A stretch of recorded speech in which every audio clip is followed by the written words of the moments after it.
అర్హులందరికీ ఇందిరమ్మ ఇళ్లు పంపించేస్తామని ప్రభుత్వ శ్రీనివాస్ తెలిపారు.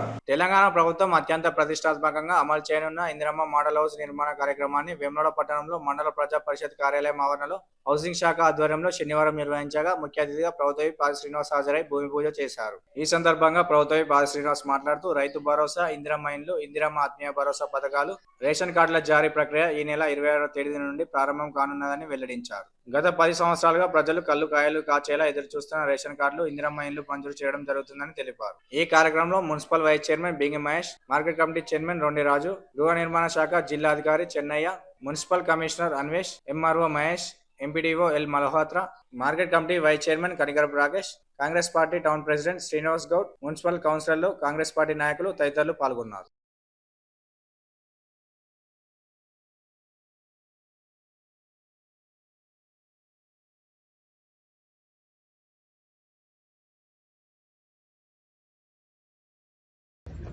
నమస్కారాలు. గృహ నిర్మాణ శాఖ ఆధ్వర్యంలో ఈనాడు మోడల్ హౌస్ మనం నిర్మాణం చేసుకోవడానికి ఈ కార్యక్రమం ఏర్పాటు చేసుకోవడం జరిగింది. గృహ నిర్మాణ శాఖ జిల్లా అధికారిగా ఉన్నటువంటి చెన్నయ్య గారు, అదేవిధంగా గృహ నిర్మాణ శాఖలో ఉన్నటువంటి ఇంజనీర్లు అందరూ కూడా చాలా మంది రావడం జరిగింది. వాళ్ళందరికీ పేరు పేరున వేములవాడ మండల స్పెషల్ ఆఫీసర్ గారు, అదేవిధంగా అర్బన్ ఎండిఓ గారు, రూరల్ ఎండిఓ గారు, మున్సిపల్ కమిషనర్ గారు, ఎంఆర్ఓ గారు, మున్సిపల్ కమిషనర్ గారు, వైస్ చైర్మన్ గారు, ఇంకా చాలామంది market committee chairman, vice chairman, సభ్యులు, వివిధ పట్టణ, రూరల్, అర్బన్ నుంచి వచ్చినటువంటి ప్రముఖులు, అధికారులు, పాత్రికేయ మిత్రులందరూ కూడా నా హృదయపూర్వక నమస్కారం సందర్భంగా తెలియజేస్తూ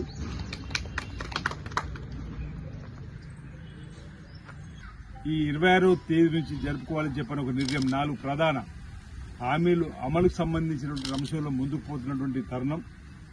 అందులో ఈ ప్రాంతంలో ఏదైతే మనం ఈ నియోజకవర్గంలో 3,500 ఇండ్లు పేదల కోసం అన్ని నియోజకవర్గాల్లాగానే మనకు వస్తూ, ఇంతకంటే ముందే ప్రత్యేక కోటా కింద ముంపు గ్రామాలకు సంబంధించి 4,696 ఇండ్లు కూడా మంజూరు కాబట్టి 234 కోట్లతో ఈ అదనంగా కూడా మరో 3,500 ఇళ్లకు సంబంధించి పేదలకు మనం ఇచ్చుకునేటువంటి అవకాశం నియోజకవర్గం రావడం అంటే ప్రత్యేకంగా ఈ ప్రాంతంలో ఉన్నటువంటి ప్రత్యేక పరిస్థితిని బట్టి మనకు ఇందిరమ్మ ఇళ్లకు సంబంధించిన నిధులు ఎక్కువగా రావడం జరిగింది. ఏదైతే ముంపు గ్రామాలకు సంబంధించినటువంటి వారి వివరాలను కూడా వారు ప్రజాపాలన ఇవ్వడమే కాకుండా ఇటీవల కూడా నిధులు మంజూరైన తర్వాత వారి గ్రామాల వారీగా మరి లబ్ధిదారుల యొక్క వినతి పత్రాలతో కూడుకున్నటువంటి లిస్టు కూడా మరి ప్రభుత్వానికి పంపడం, ప్రభుత్వం ద్వారా మీ దగ్గర కూడా రావడం జరిగింది. ఇంకా ఎండిఓ దగ్గర రాలేదని మీరు అంటారు కాబట్టి వీలైనంత తొందరగా ఎండిఓ వరకు ఇచ్చి వారి